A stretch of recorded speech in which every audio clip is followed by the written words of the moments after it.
Last week I talked about one issue within the United Australia Party that saw the humiliating defeat. We were defeated, humiliating defeat. Some candidates collapsed.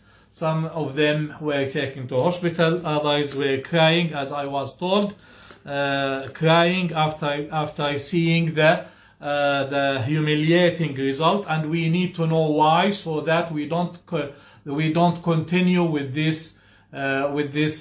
What went wrong just last week, and I want to concentrate on this because a lot of people don't know why we copped this humiliating defeat. Last week I talked about the major issue which saw us lose and did not make much gain, 0.7%, better than 2019, despite the increase of the funding, the increase of the media spending, and the increase of the membership. Last week I talked about the major issue, which is the centralized campaign, which saw $100 million wasted on the media, on Channel 7, Channel 9, Channel 10, to the point of 1 hour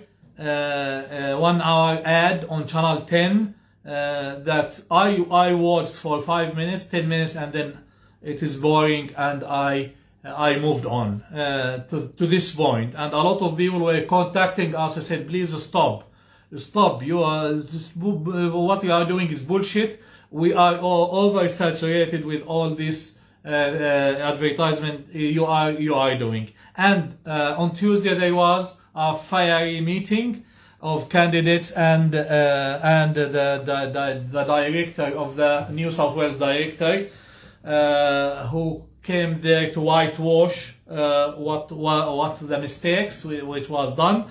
And some people, some of the candidates said wasn't better if you gave every candidate, allocated every candidate $100,000 instead of wasting $100 million on the media campaign.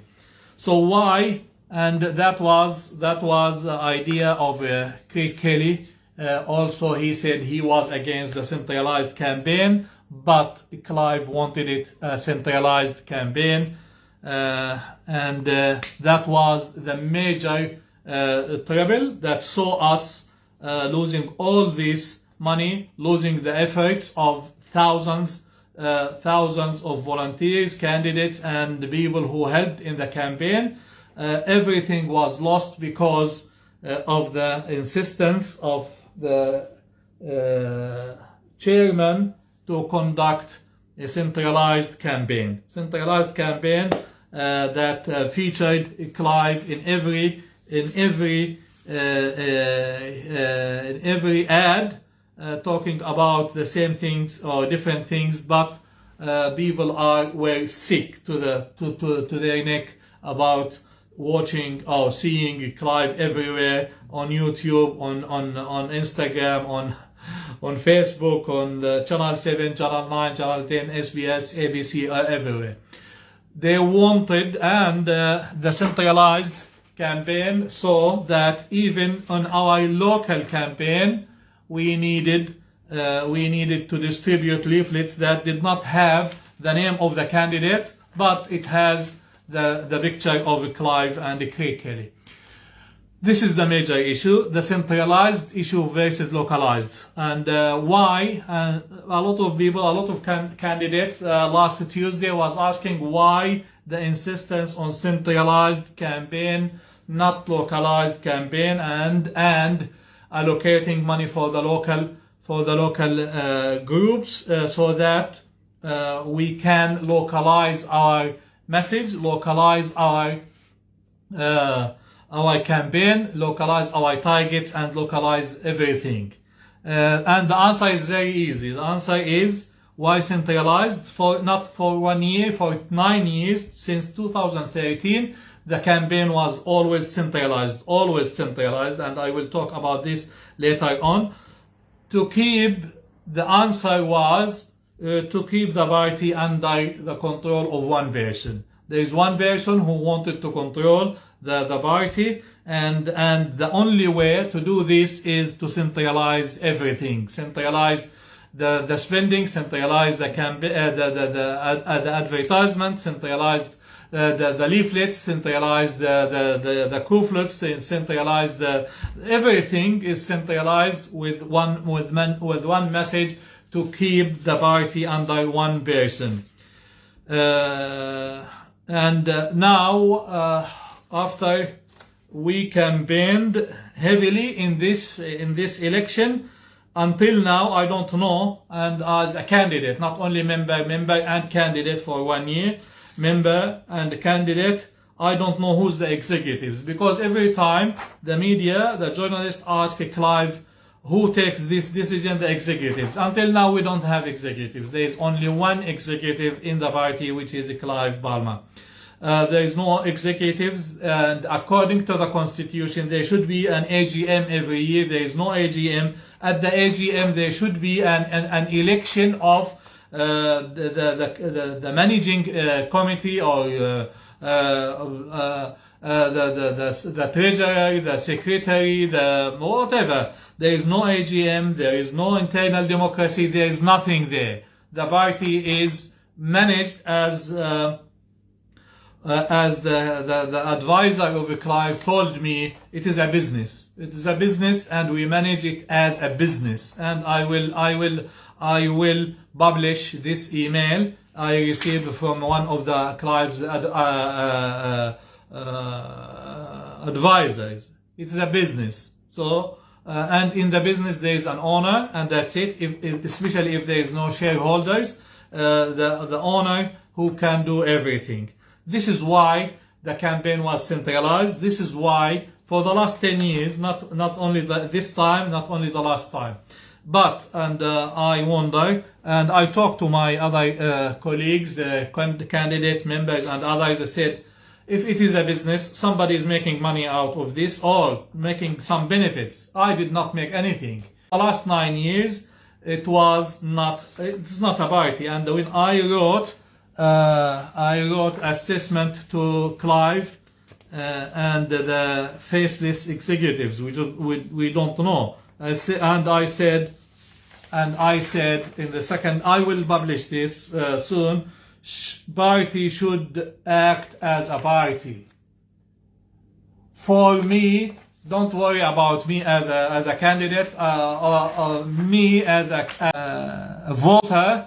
I want to vote for this party. It should be a party first, so that I can vote for them. And this is why not many people voted for us, and it did not increase from the last time, not by much anyway. This way of managing a party as a business contributed to the major mistakes, the grave mistakes that led to the humiliating defeat. There were major mistakes from day one of the election campaign, and I will mention some. First thing what was shocking me is that the party send a direction that you can't talk to the media. No candidate can talk to the media. And one of the media talked to me, the ABC journalist contacted me. I said, Jamal, I know you very well. We did a lot of stories before on different issues, and I want to know, why did you join the United Australia Party and ran for the United Australia Party? And I was ashamed. I said, okay, I need to refer you to the headquarters. But the question is simple. One question is, why did I join the United Australia Party? It's not why the United Australia Party is running any candidate. So it was embarrassing. It was deeply embarrassing to ask a politician. We are politicians, you know, and I was politician for the last 30 or 40 years. And somebody was asking me not to talk to the media. the politicians usually are running after the media. And in the assessment last Tuesday, the biggest problem they told us, Craig and others, is that the media did not talk to us. But you refuse to talk to the media. We have an order, you can't talk to the media. And when I talked to the media and I said, I sent a message that I was contacted by ABC journalist, and then the New South Wales director gone mad and said, how come, said, somebody, you published my telephone number on every newspaper in this country, on the Australian, on everywhere, and then the journalists talk to me. I need to talk to them. Otherwise, why did you publish my telephone number? But it is the first time that a candidate is refusing to talk to the media and was given direction from the party, don't talk to the media. That's shocking. It is shocking. By all means, it's shocking. It is shocking. Usually, the politicians are anything to get some media coverage. And I was refusing to talk to the media. The ABC talked to me, I said, I can't talk to you. The SBS talked to me, I said, I can't talk to you. The Australian talked to me, I said, I can't talk to you. Talk to the headquarters. And then they said, the journalist, James Masola, said, look, I want to ask you a simple question. Why did you join the United Australia Party? Why should I talk to the headquarters? Why I talk to the director here? I want your perspective. Why did you join the United Australia Party? This is the kind of mistakes that you see because we want to hide something. What you want to hide? I don't have anything to hide, by the way. Until now, I don't have anything to hide. The order to avoid media. Then, immediately after this, more bigger problems came with when the Russian operation started in Ukraine in the 25th of February. And then here, this is one of the biggest dilemma we have. Because we don't have party. We don't have internal democracy. We don't have a decision-making body here. Somebody then Craig Kelly came on and sent a tweet. He put a tweet condemning the NATO, and suddenly within one day, then the Craig Kelly came again on the Telegram attacking Russia and condemning Russia, which prompted the party to disendorse candidates, because these candidates not supported Russia. They said that Russia is there trying to defuse the New World Order plan or whatever, and I talked to them. I talked to the headquarters. I said, come on, you don't disendorse people because they voice their opinion. You talk to them, ask them to modify the language, for example, or do anything, but you can't silence the candidates. And immediately after that, more candidates quit, and a lot of members and candidates called me and said, let us quit, because this party is just mad. It's just mad. There is no internal democracy. There is no policy. There is no policy about Russia. And then you need to come up with a policy and say, here, I stick to the policy. But we don't have a policy because we don't have a decision-making body inside the party. There is no decision-making body. Who's making the policies? It is the executives. One person in the executives. So Russian operation also destroyed our credibility more and more, especially among the freedom movement. Then the biggest issue here, then the preference deals, and the preference deals which saw the executives deciding to preference the liberals, despite the fact that we are telling everyone to put the liberals last, to preference liberals ahead of One Nation and ahead of other freedom parties, which saw all my group of volunteers saying we will not hand out this how to vote cards, which prompted me to talk to the headquarters, which I don't know who's in the headquarters, by the way. I sent an email, I don't know anybody, because this is a secret. It's a secret party. We don't know anything about this party. But I said the preference deal is not good. I can't. The whole team is saying we can't hand out the preference deals as it is. And in the next week, I will talk in details about this. The preference deals in Reed, in Blaxland, in different areas, which saw the party advising voters to put the Labour or Liberals ahead of the freedom parties. This is big. It was big mistakes that was or cost us a lot of vote, if not the most, the biggest chunk of votes that we could have got. And without me refusing to hand out this how to vote cards, and I printed my own how to vote cards, and now the party says because you did not follow you did not follow the orders, you need to pay this from your pocket, and I will start tomorrow crowdfund me, because I need this costed me a couple of thousands, because I was seeing that I did not obey the orders coming from faceless executives. The funding of the candidates, which is another scandal in the party. All candidates have trouble. All candidates at the moment. The party is lavishly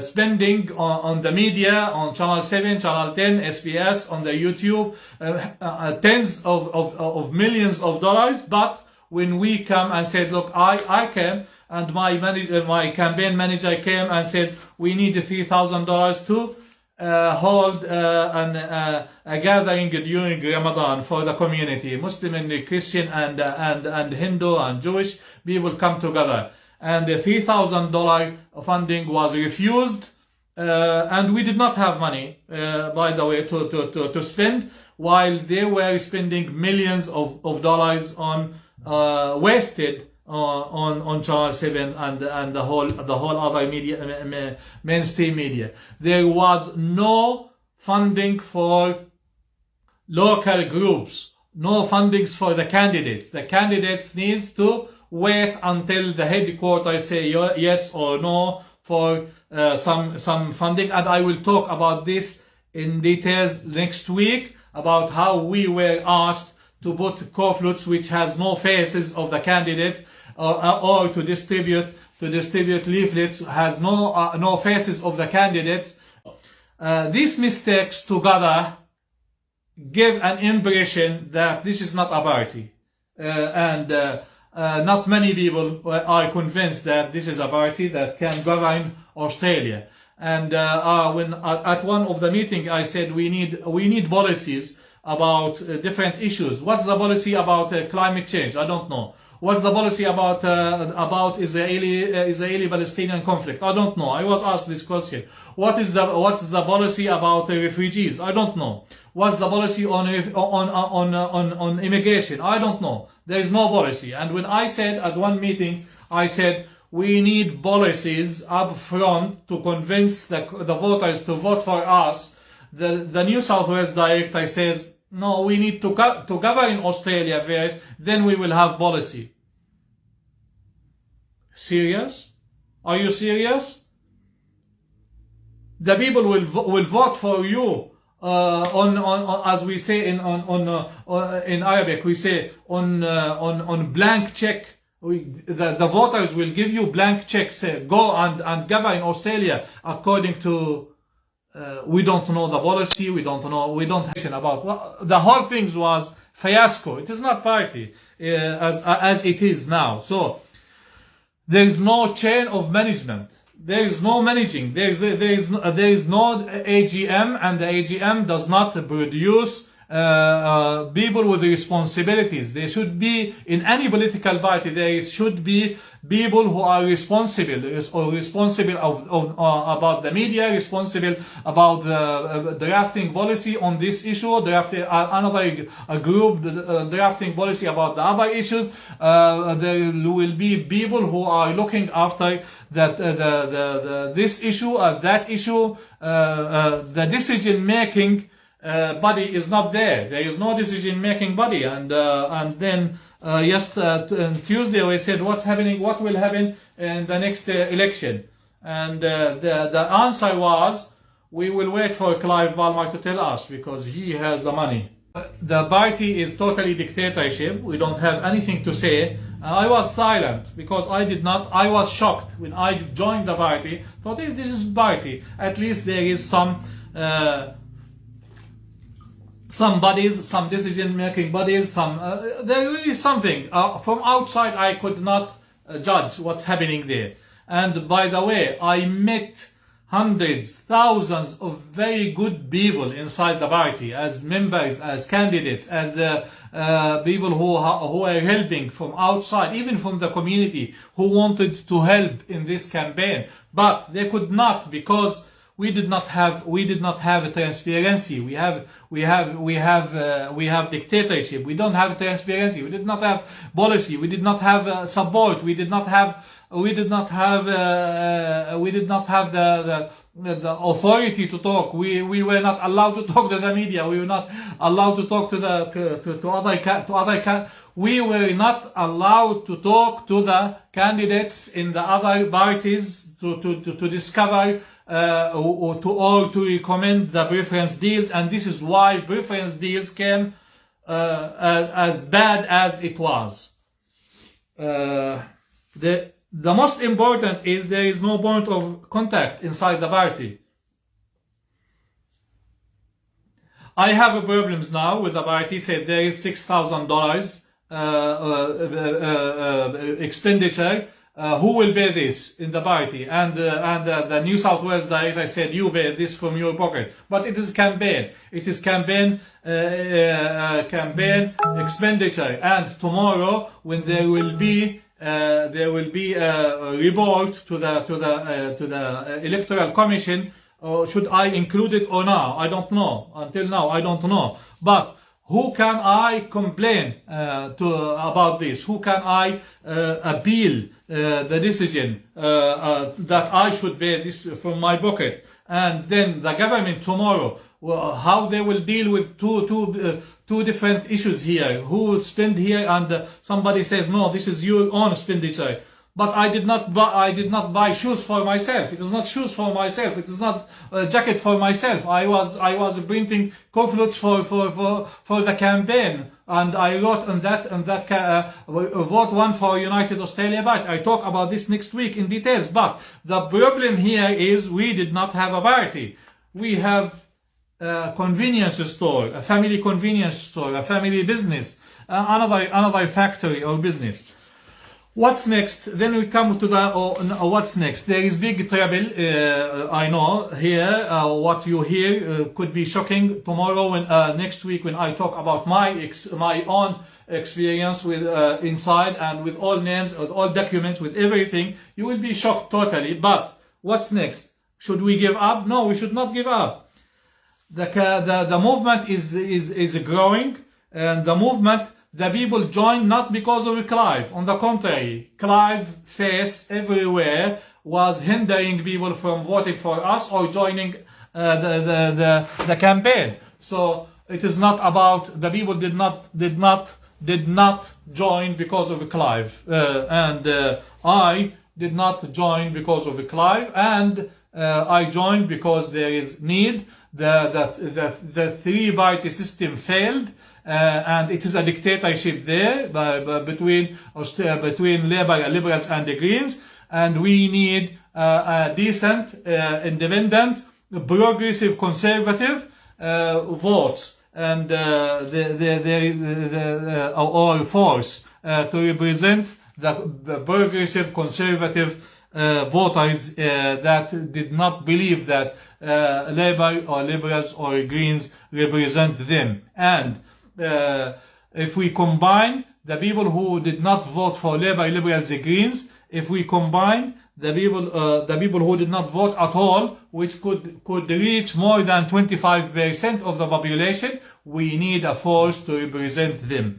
And it is very clear that the existing system is not representing them. So what we are doing, some candidates already resigned. And they are talking to other parties, the Liberal Democrats, the One Nation, and others, to join them and run for them as candidates. It's public. I mean, it is public between us, the candidates. There are a lot of candidates coming to say, we are talking to Ricardo Bossi, we are talking to One Nation, we are talking to other people, and we will see what they will offer us, and we will because we will move there, because here it is madness, total madness. What I will do, and what we are doing now, is we have a core group of tens, if not hundreds, of people, candidates and volunteers. They wanted to continue, and at the last Tuesday meeting, it was very clear. Many candidates says we will continue with United Australia Party or without. Inside the United Australia Party or outside, we will continue our struggle. We will continue our fight for better Australia, to end the madness. And because some people think that the madness finished. Yesterday, my friend called me from the airport. I said, what's happening? He said, they are not allowing me to travel outside Australia because I'm not vaccinated. And I said, but the government cancelled this. He said, yes, but the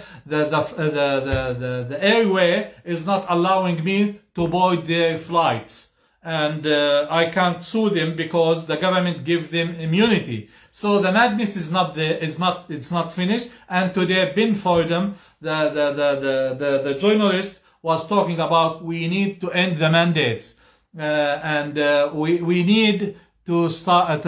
We need a force, political force, to enforce the current political parties that think that they have the mandate now to continue the mandate and the madness, because the Australians did not send a decisive message to them that enough is enough.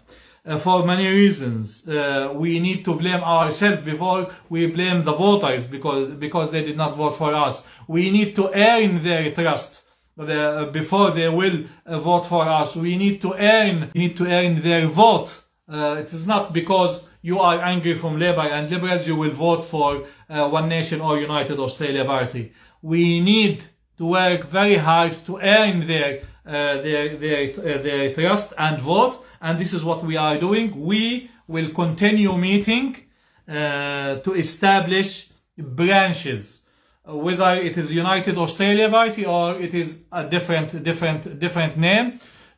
We will continue meeting, and yesterday I talked to many candidates, and they are adamant we will start our own branches, and we will fight at the next state election, March next year, and on the local election, first by establishing branches, collect money through donations, because Craig Kelly was saying without millions from Clive we can't achieve anything. This is not true, because in 2001 I was helping with the Greens election campaign, and they won two senators in New South Wales, and the budget was there less than $150,000.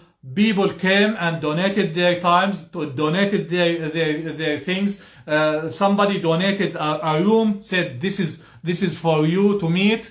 Somebody donated his printer, said I will print for you for either free or very cheap. People donated their homes for any party members to come from other states to help, and other things. So if we have a strong branch, if we have a strong a strong structure, a lot of people will come with the basic funding through donations, through fundraising, through anything. We can collect enough money to go into the next election in New South Wales in March and then December. And there are, if things is not clear for people, in the Cumberland Council, for example, we have a lot of independents. Indeed, we have more independent councillors than the Liberals or the Greens. We don't have any single Greens councillor, for example, and we have one Liberal councillor, and the rest are independent or small community groups. So stay tuned. Next week I will talk more about my own experience, because these things will give you the idea about why we failed. Don't blame yourself. Don't blame anybody. Blame the structure. Blame the circumstances that we run under. And we are very sure, all of the candidates are very sure. Some of them are convinced from the lies from the headquarters that the election was rigged. Bullshit. It was not rigged. I can assure you this. The election usually is rigged in different ways. Maybe one of the AAC official was saying, don't vote for United Australia Party, don't vote for... this is minor issue. It does not affect the big picture. We failed because the management was bad, the campaign was very bad, and the money was wasted for no reason. We could use this money in different ways.